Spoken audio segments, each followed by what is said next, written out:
Hello everybody, hearty welcome to you all, especially to new subscribers. I wanted to show you just about the front garden today. I haven't been out here for a while with you, though I've been out here every day picking a few little bits and bobs, and I just wanted to show you something. Look at this. You see it?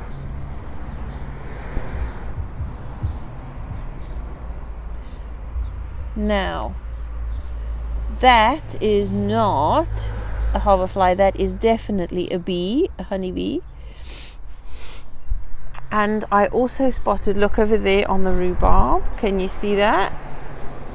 We have a couple of those, some cabbage white, those I absolutely love. They're here every day, I see them when it's sunny and warm. Love those butterflies.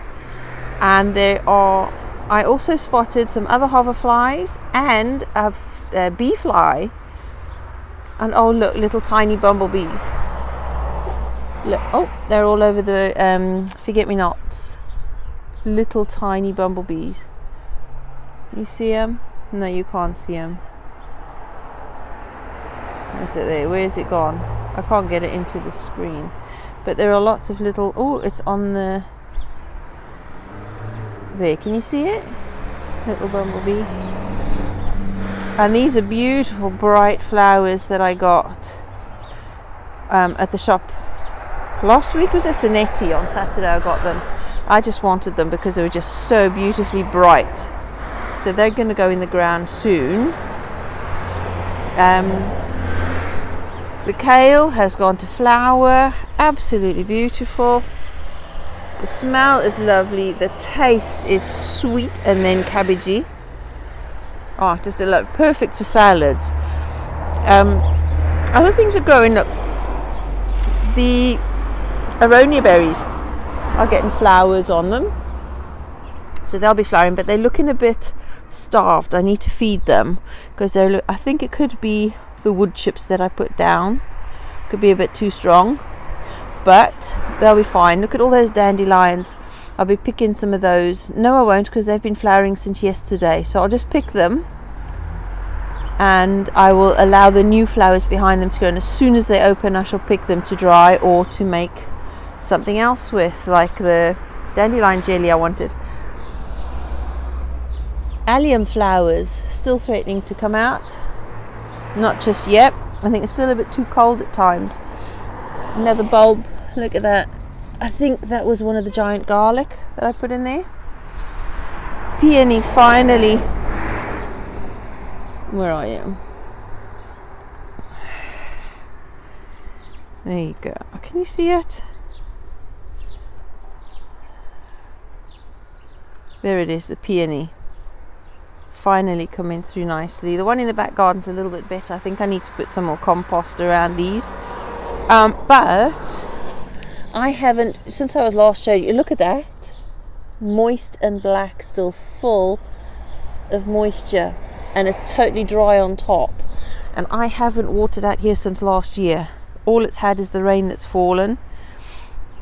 And I've done nothing except for mulch since last year. You can see in the last videos I did about the front garden, that's all I've done, nothing else. The forget-me-nots are threatening to take over again, so I shall peel a few back from the edge of the path here so I can keep them into the center of the bed. Yes, I've left the plantain because it's a good bee and bird food on the seeds. The Eleagnus over there has recovered and finally fruiting. I did show you last time, didn't I? Let me see if I can get in there without doing too much damage. Yeah, look. There, the fruit.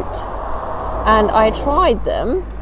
There's definitely not a huge amount of flesh on the seed. Quite a large seed for the amount of flesh. And it is quite astringent, a bit like sloe berries. So I think they need a freezing as well before they're edible. The anemones, look at those. They're gorgeous, and they're going to set seed soon, and I'm just going to let them self-seed everywhere. Some I'll keep to grow in pots because all those seeds that I spread earlier, they're all gone. because the blackbirds and the house sparrows have been very happy feeding themselves with all the seeds I've scattered.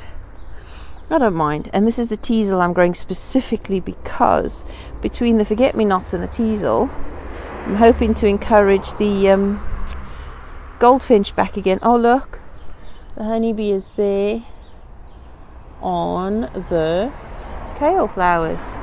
You see, any flower that they can get into for nectar is good for them. Right, the jasmine, with that last blast of wind that we had, totally wrecked all the flowers. I can see maybe 2 flower heads up there that weren't totally scorched by the wind, so hopefully they'll come back again. Dorbanton's kale looking a bit hungry there around the edges. I'm going to have to feed it as well, especially since the birds have been digging around by the root ball, so I'm going to have to really pile on the compost, and I might put a couple of stones or something on top just to stop them uprooting the kale. And I do still, because I haven't been very good at pruning this one, I do still want to get, before they're all too leggy, some of the new side shoots to plant on, because with all this neglect and the birds digging, I don't know how much longer this will last, and it's supposed to last up to around 7 years. You know, short-lived perennial as far as that goes, but I want to be able to grow some security into that. The honeyberries, look at all the flowers on them, and the bees have been all over them, and I'm hoping it'll be alright because there's the second one over there, still small, but it does have flowers. So between the bees, hopefully this year we'll get some nice fruit on there. I need to feed it because very soon it's going to start setting fruit, and that's when I need to get on with a comfrey feed. And the compost, the rhubarb, well, I've not touched it. It desperately needs harvesting of the old stalks and leaves, which will become part of the compost, so I can get on top of that, because we haven't actually been harvesting to eat, but I love them because they produce so much biomass for composting. Oh, look at those tulips, aren't they just so bright? So that's about it.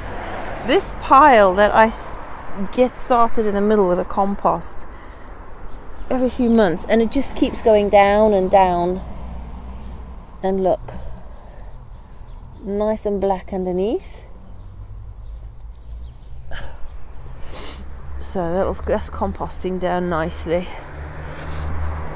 so that's okay. And the passion flower has survived, not very well because of it being killed off in the later part of last year. Was it? No, it was earlier in the year. Oh look, there's the bee fly. I don't know if you can see my my finger's been over the camera and I didn't even notice. Oh, and it's gone. Typical. That's the technicalities of videoing for me that I have no idea. That shows the total inexperience that I have. The heather seems to have survived and is coming back. Some of it has dead, some of it's coming back, so I'm glad about that, because by the end of the year I want to harvest a lot of that. So there we go. Yeah, there's lots of insects around. I just wanted to show you that. So I'm happy with progress so far. I haven't watered since last year and it's still going fine. It looks dry, but the wood chips are just dry on the surface. As I've showed you, there's plenty of life underneath, and things are coming back nicely. So there you are, folks, just a quick little catch up, and I'll speak to you again soon. Bye.